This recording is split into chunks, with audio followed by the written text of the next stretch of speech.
Assalamualaikum warahmatullahi wabarakatuh. Halo students, apa kabar? Semoga sehat ya.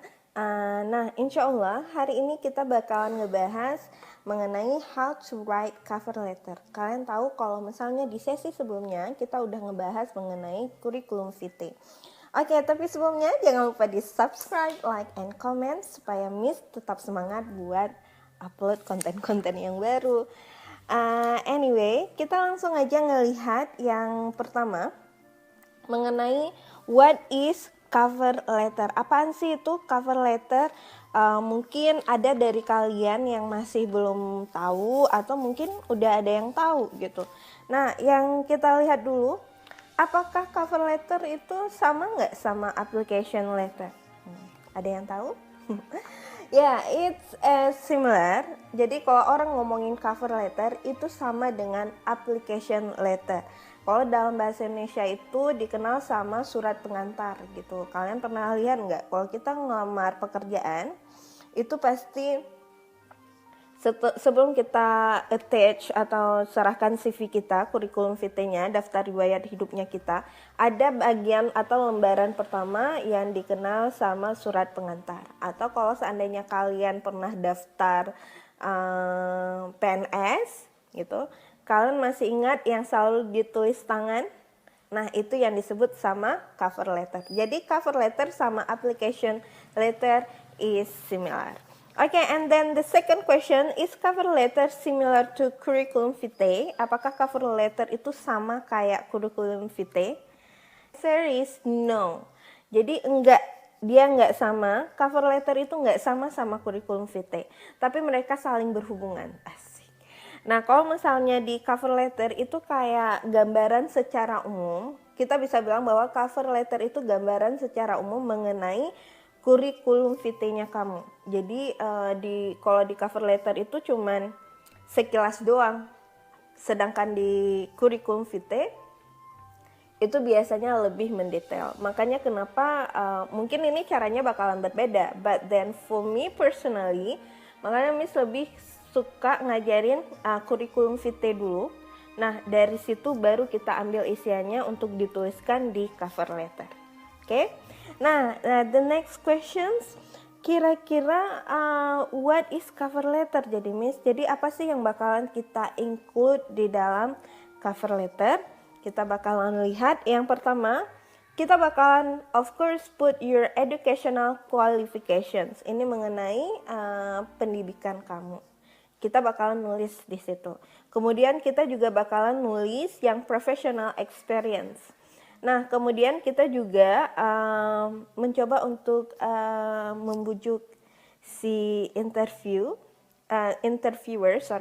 membujuk yang mau meng-hire kita untuk ngebaca CV kita, untuk ngebaca kurikulum vitae kita gitu. Jadi, dan yang terakhir itu nanti bagaimana cara penulisannya dan sebagainya itu bakalan kita bahas. Nah, ini ada poin yang paling menarik. Kalau misalnya kalian lihat apa-apa aja yang kalian masukkan ke cover letter, itu secara generalnya pasti bakalan sama kurikulum vitae. Tapi kalian harus ingat di cover letter ini hanya beberapa poin aja yang kita pilih, yang kira-kira kalau orang ngebacain cover letter kita, mereka bakalan penasaran, kemudian mereka bakalan ngelihat kurikulum vitae kita, daftar riwayat hidup kita, gitu ya. Nah, sekarang kita lihat lagi, ini adalah beberapa pertimbangan pada saat kamu menuliskan cover letter. Ini Miss ambil source-nya dari Bruce Woodcock. Oke, kalian bisa lihat ini. Nah, yang pertama adalah kalian nulis cover letter itu nggak lebih dari 1 lembar kertas A4. Karena kalian ingat ini bukan esai. Kalau esai itu banyak-banyak. Kalau ini cuman perkenalan aja mengenai diri kalian. Jadi 1 lembar di situ dirangkum semua. Nah, yang kedua adalah kalian di dalam cover letternya harus state the job you are applying for and where you found about it. Harus bilangin, harus tulisin pekerjaan yang ingin kamu lamar dan di mana sih kamu dapat informasi mengenai lamaran pekerjaan tersebut gitu. Nah, yang ketiga kemudian kamu harus bilangin why you are interested in the job and employing organization. Kenapa kamu tertarik sama pekerjaan itu dan juga di bagian tertentu. Karena terkadang misalnya kita lamar pekerjaan itu kan di sebuah perusahaan banyak nih, ada bagian HRD-nya, ada bagian teknisinya misalnya, ada bagian ADM-nya, ada public relation, dia banyak bagiannya. Jadi pada saat kamu ngelamar pekerjaan di perusahaan A misalnya, kamu sebutkan posisinya sebagai apa dan di department apa gitu, bagian bagian mana yang kamu pingin lamar gitu ya. Kemudian ini, because this is about English CV, so make sure check your grammar and spelling. It sounds very simple, but this is the way, somehow it's the first impressions of the interviewer is from your CV. Jadi karena kan CV ini benar-benar kayak untuk memberikan kesan pertama buat kamu. Jadi pastikan hal kecil ya. Kalau Miss ngerasa ini satu hal yang mengenai grammar, mengenai spelling. Kadang-kadang ini masalahnya grammarnya oke, spellingnya sering bermasalah. Jadi ini tolong diperhatikan gitu ya. Kemudian make it personal to the job and employer. Kalau mengenai ini buat usahakan bagaimana backgroundnya kamu itu bisa relate ke pekerjaan yang kamu apply. Makanya penting sebelum kamu apply untuk sebuah pekerjaan, riset dulu mengenai perusahaannya gitu. Misalnya kayak Miss dulu pada saat Miss apply untuk ngajar di kampus, Miss riset dulu kampus ini fokusnya ke apa, anak-anaknya graduate, anaknya lulusan dari mana, nanti kedepannya mereka bakalan ngapain. Jadi pada saat Miss apply for the job, Miss tahu detail atau setidaknya informasi mengenai perusahaan yang bakal Miss daftar gitu ya. Nah ini juga selanjutnya pertimbangkan pada saat kalian email. Biasanya kalau misalnya kita kirim email, apalagi kayak sekarang ini kan lagi masa lockdown nih, dimana kalian mungkin nggak bisa face to face. Kalau seandainya kalian mau kirimin email mengenai kurikulum vitae kalian, tulis email kalian itu tulis kayak cover letter kalian itu, bukan kurikulum vitae, tapi cover letter kalian itu di bagian emailnya, oke, di main emailnya. Tapi jangan lupa attach juga gitu. Jadi dua-dua kalian lakukan, kalian tulis di bagian email dan yang kedua kalian attach juga. Dan satu lagi, jangan lupa kalian tulis di subject emailnya. Misalnya cover letter siapa gitu, cover letter Revival Vartia. Jadi biar dari pihak penerima atau pewawancara juga lebih mudah untuk menerima email kalian gitu ya. Nah kemudian mention your USPS, unique selling points. Nah ini kalau misalnya yang sebelumnya kita udah bahas mengenai skill and kompetensi. Nah disinilah kamu sebutkan mengenai skills sama kompetensi kamu. Tentunya kalian ambil skill yang paling bagus menurut kalian dan pilih skill yang memang relate yang relate to the job. Jadi pilih skill kalian itu yang memang langsung berhubungan sama pekerjaannya. Karena Miss tahu, Miss sudah baca CV dari kalian, kurikulum vitae-nya kalian, dan Miss ngelihat bahwa kalian menyebutkan banyak skill, tapi kalau untuk cover letter sebutkan skill yang paling nyambung sama pekerjaan yang bakalan kalian daftar. Oke, nah ini dia beberapa pertimbangan. Mungkin ini juga agak sama dengan formatting guideline-nya, bagaimana cara penulisannya. Ini hal yang teknisnya. Yang pertama adalah pastikan kalian pakai black ink and avoid block capital. Ingat ya, black ink bukan Blackpink. Pakai warna hitam dan juga yang kapitalnya. Ini mungkin kalian masih ingat beberapa perbaikan yang Miss kasih mengenai kurikulum VT-nya kalian. Itu dari segi penulisan, kalian buat dia seragam. Oke. Kemudian juga tulis, diketik cover letternya. Tapi kadang-kadang ada beberapa perusahaan atau perusahaan yang minta untuk ditulis tangan. Nah, ini contohnya kayak waktu kita daftar PNS, mungkin kalian udah pernah coba. Kalian tahu bahwa saya nggak tahu apakah ini masih berlaku untuk ditulis tangan. Jadi itu biasanya menjadi satu pertimbangan juga, mau diketik atau tulis tangan, tergantung sama si penerima lamaran. Oke, kemudian seperti yang tadi udah Miss bilang, jangan tulis lebih dari 1 lembar kertas A4, karena ini memang 1 lembar aja. Kemudian pakai spacing sama marginsnya, pakai spacing sama margins yang memang common, yang memang umum kita pakai, kayak 3344 atau 333 gitu ya. Jangan terlalu sempit, jangan terlalu lebar gitu.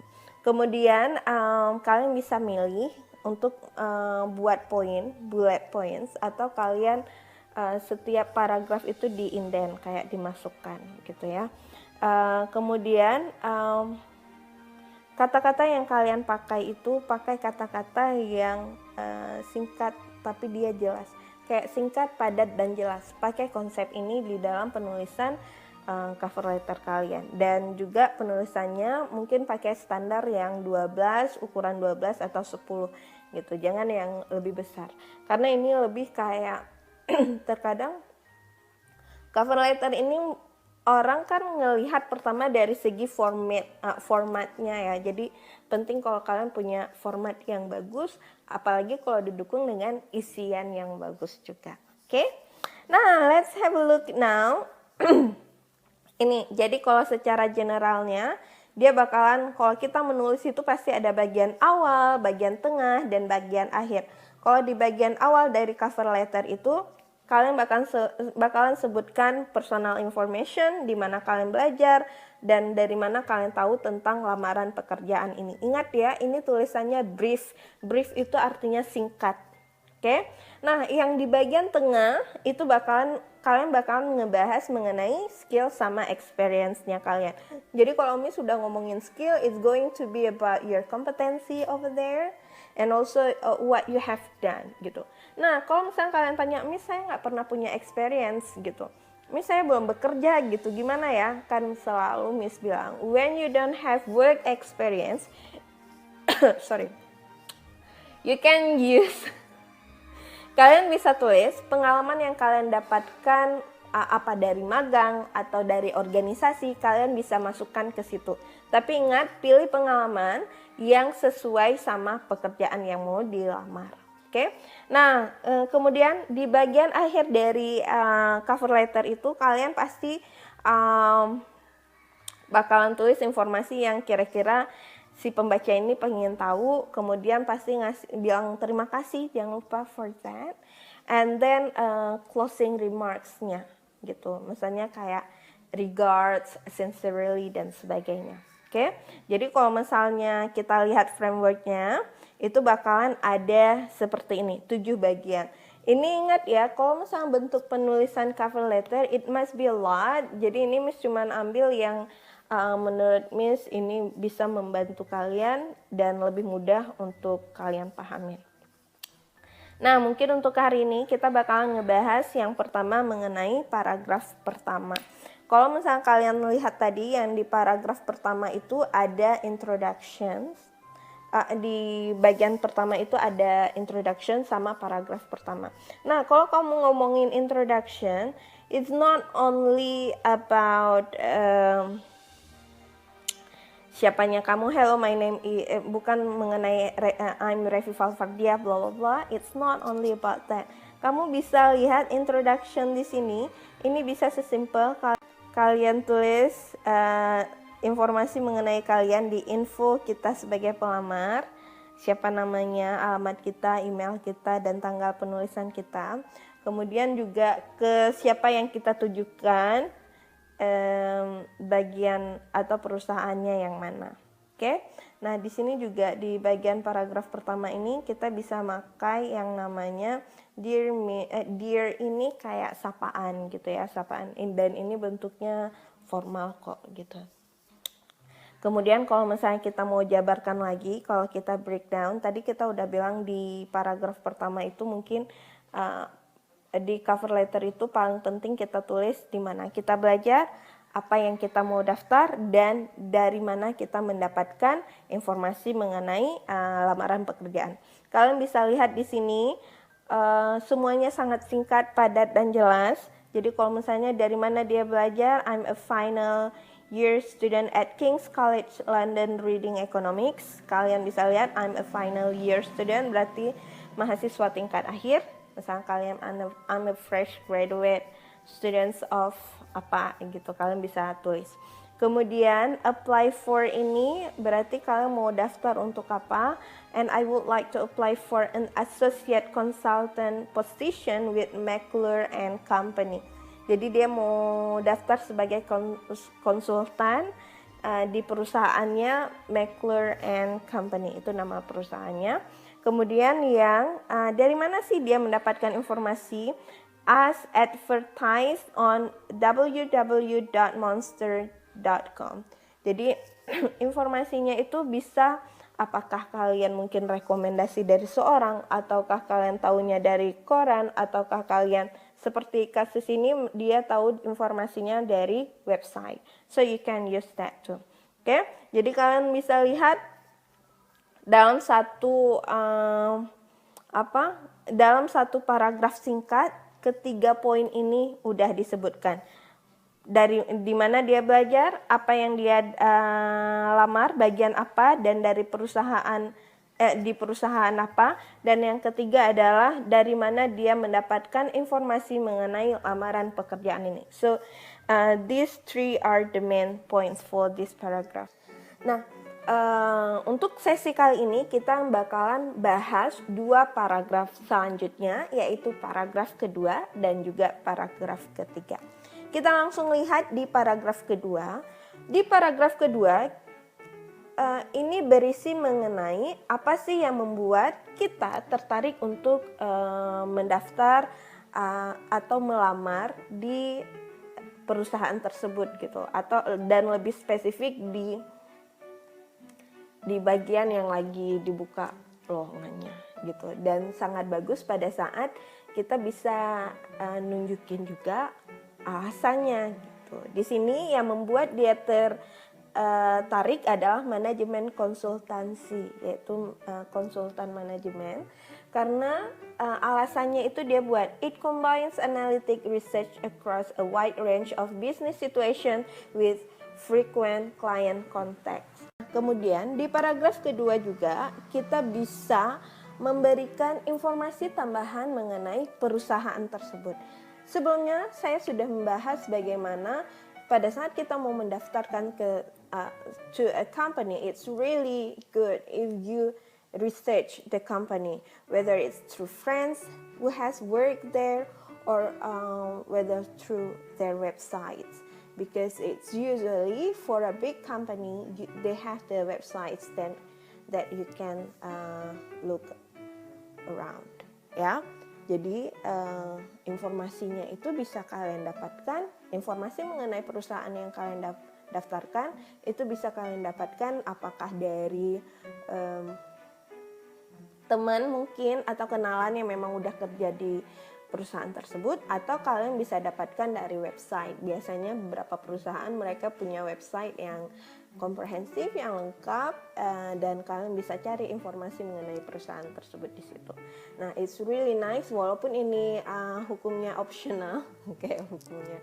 Tapi sebenarnya pada saat kalian punya background atau kalian tahu mengenai perusahaan ini menjadi nilai tambah tersendiri buat kalian keterima di perusahaan tersebut. Oke. Nah, sekarang untuk meyakinkan Miss bahwa kalian udah paham mengenai bagian paragraf kedua ini, tolong kalian buat bentuk paragraf kedua lanjutan dari paragraf pertama sebelumnya dengan menggunakan, berarti untuk lamaran pekerjaannya tetap menggunakan, bukan untuk lowongan pekerjaannya tetap menggunakan lowongan pekerjaan di exercise yang sebelumnya, dan nanti tolong dikirimkan ke Edmodo-nya Miss. Oke. Nah, selanjutnya kita ngebahas ke paragraf ketiga. Di paragraf ketiga ini, for the first part, you are going to write about what you learn at school or at university. Jadi kalian bakalan nulisin mengenai apa sih yang udah kalian pelajari di sekolah atau di kampus gitu. Nah, kalau misalnya kalian lihat di sini, during my time at King's College, I have employed a variety of different research methods, and I'm familiar with the analytical applications of compare the effects of tax increases on alcohol and tobacco consumption. Jadi di sini dia mau nunjukin bahwa di sekolah itu dia punya skill analitikal yang udah dia pelajari di sekolah, dan ini merupakan salah satu nilai lebih dari si pelamar sendiri. Dan kalian ingat apa yang kalian tuliskan mengenai yang udah kalian pelajari di sekolah, it needs to be related to the company. Jadi harus dikaitkan dengan kebutuhan yang diperlukan oleh perusahaan gitu ya. Nah, di paragraf ketiga juga kita bakalan ngebahas mengenai the work experience, whether it's from university or school or it's from internship, especially when you are a fresh graduate students yang mungkin kalau baru selesai dari kampus itu kan belum punya pengalaman kerja yang secara profesional di tempat lain. Nah, kita bisa nulisin mengenai pengalaman organisasi yang pernah kita ikuti di sekolah atau di kampus, atau kita bisa menuliskan pengalaman magang kita sebelumnya. Jadi it's really nice if you can write about this to support your opinion. Jadi sangat bagus kalau kalian bisa tampilkan hal ini untuk mendukung pendapat kalian. Dan di sini kalian bisa lihat lagi-lagi ini posisinya sebagai di konsultan manajemen, dan di sini dia menuliskan bahwa dia pernah bekerja sama tim manajemen. Jadi again, apapun yang kalian tuliskan, pilih skill, pilih kemampuan yang memang berhubungan sama kebutuhan perusahaan. Oke. Nah, ini adalah beberapa kosakata yang bisa kalian pakai dalam menuliskan paragraf yang ada di cover letter kalian. Terlebih mengenai paragraf kedua yang tadi kita udah bahas, dan juga paragraf ketiga. Dan di sini ini sangat spesifik, kalian bisa pakai. Misalnya kalau di manajemen skill itu biasanya kata-kata yang bakalan kita pakai mengenai administer, analyze, ini yang tadi udah banyak kita temukan di dalam cover letternya. Dan mungkin juga ada yang namanya technical skill, ada yang assemble, ada yang build. Jadi ini lebih teknis penggunaan kosakatanya, dan mungkin kalian juga bisa pilih yang creative skillnya. Jadi lihat skill dan kemampuan apa yang kalian miliki, kemudian gunakan vocabulary yang udah Miss tulis di sini, yang udah Miss dapatkan ini. Oke? Karena memang sebelumnya kita udah ngebahas 2 sesi sebelumnya juga mengenai cover letter, jadi hari ini kita juga bakalan habisin semua mengenai cover letter. But before that, jangan lupa di subscribe, like, and comment kalau misalnya kalian suka sama video yang Miss buat ini. Anyway, langsung aja, we are going to see the 4th paragraph of a cover letter. it's usually you are going to talk about your hobby. Jadi kalau misalnya kalian perhatikan di sini, kalian bisa tulis di paragraf keempat ini mengenai apa sih yang kalian lakukan itu di waktu senggang gitu. Nah, actually when you read this paragraf, kita bisa ngelihat bahwa di sini dia nulis kalau dia itu senang, dia suka menyanyi dan dia juga sebagai manajer dari bandnya. Kemudian kalau misalnya kalian lihat ada beberapa yang digaris bawahi, I sing, I manage a jazz band, sama learning Italian. Nah, pada saat kalian baca keseluruhan dari paragraf 4 ini, walaupun ini terkesan kayak very casual, dia nulisin mengenai apa sih hobi yang dia lakukan, tapi sebenarnya ada makna yang tersembunyi dari penjelasan dia. Di sini kita misalnya sebagai pembaca yang ngebacain cover letternya, kita bisa ngambil kesimpulan bahwa dia ini bisa jadi confident, karena kalau seorang penyanyi itu kalau nggak ada confidentnya, it's impossible. And also she will be good at communication, karena pastinya dia bakalan terbiasa untuk berhadapan dengan orang banyak, dan juga di sini skillnya dia belajar bahasa Italia, berarti dia itu ada kemampuan bahasa yang lain selain misalnya bahasa Inggrisnya, jadi itu adalah poin tambahannya juga. Dan di sini ada kata-kata tadi yang manage a jazz band, dia adalah manajernya. Jadi kalau misalnya kata-kata ini berarti dia bisa mempunyai a good teamwork gitu, atau dia mempunyai jiwa leadership yang bagus gitu.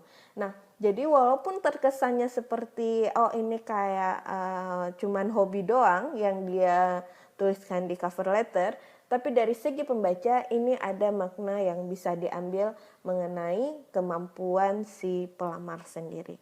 So it's really nice if you can put the same thing, kayak kalian bisa taruh mengenai hobi yang kalian lakukan, tapi pikirkan hobi-hobi yang bakalan membantu kalian di dalam dunia kerja, dan juga dari hobi ini ada skill lain yang bisa muncul gitu ya. Jadi kayak hobi dia menyanyi, jadi skillnya itu bakalan bagus di confidence-nya, kemudian dia bakalan bagus di komunikasinya. So that's one of example. Nah, kita langsung lihat ini adalah kosakata, vocabulary yang juga bisa kalian pakai untuk membuat resume kalian atau untuk membuat cover letter atau resume kalian. Jadi bisa kalian pakai juga di curriculum vitae biar lebih powerful. Jadi kata-katanya tuh lebih bagus gitu ya. Nah, Miss ingat sebelumnya saya juga udah share mengenai beberapa vocabulary yang lebih spesifik ke skill yang ingin kalian tunjukkan. Nah, kalau ini dia lebih general. Jadi kalian bisa pakai vocabulary ini atau yang sebelumnya untuk membuat penulisan di cover letternya lebih bagus. Oke, nah langsung aja sekarang di paragraf yang terakhir, paragraf kelima. Nah, di sini saya udah nuliskan, ini sebenarnya bukan dari saya sih, tapi ini ada source-nya dari www.livecareer.com. Nah, kalian bisa langsung cek ke website tersebut, banyak hal yang mengenai melamar pekerjaan yang bisa kalian ambil dari website ini. Anyway, they write about 5 things that you need to put in your final paragraph. Nah, yang pertama, of course, express of appreciation. Ini kayak ucapan terima kasih buat orang yang udah ngebaca cover letternya kita. Jadi jangan lupa kita bilang terima kasih. Kemudian juga kita bisa menunjukkan apa sih yang kita bisa bilang bahwa kita tertarik untuk bisa bekerja di perusahaan tersebut. Atau di sini kalian bisa tuliskan mengenai bahwa kalian itu bakalan menunggu balasan dari perusahaan gitu, kayak apakah kapan mereka bakalan hubungin kalian gitu. Jadi kayak I'm looking forward to hearing from you. Jadi saya sangat tidak sabar untuk mendengar kabar baik dari kalian. Nah, ini kata-kata ini yang harus juga kalian sampaikan di final paragrafnya. Kemudian juga kalian bisa menunjukkan apa sih kira-kira yang bisa kalian, skill yang bisa kalian berikan kepada perusahaan. Kalian bisa singgung di final paragrafnya sedikit aja. Kemudian ini juga sama kayak yang nomor 3, yang nomor 3 dan 4 ini berhubungannya agak sama, mengenai apa sih yang bisa kalian lakukan untuk perusahaan. Misalnya saya yakin bahwa saya merupakan kandidat yang bagus untuk posisi ini gitu karena saya bisa apa gitu ya. Nah, dan yang terakhir ini tentunya kayak closing remark-nya dengan hormat kalau di bahasa Indonesia. Nah, kalau di bahasa Inggris kalian bisa tulis sincerely, thank you, or best regards. Nah, ini kalian pilih salah satunya. Dengan misalnya sincerely Revival Fardiah gitu ya. Nah, dan kemudian kalian tulis kalian cantumkan tanda tangannya. Nah, ini adalah beberapa contoh template buat closing dari cover letternya sendiri. Oke, kalian bisa lihat kan ini ada beberapa dan Miss masih ambil dari website yang sama, jadi kalian bisa langsung cek di sana. Nah, ini juga ada satu lagi. Nah, ini contoh setidaknya yang paling simple untuk cover letter di final paragrafnya. Jadi kalian bisa aja langsung bilang saya cantumkan CV saya dan saya berharap bahwa saya bakalan dipanggil. Biasanya kan ini kalau kita dipanggil biasanya ada follow up-nya seperti untuk wawancara gitu ya. Nah, kalian bisa lihat di sini berarti jangan lupa untuk CV kalian bisa kalian tunjukkan di situ, maksudnya kalian sertakan CV di emailnya kalian.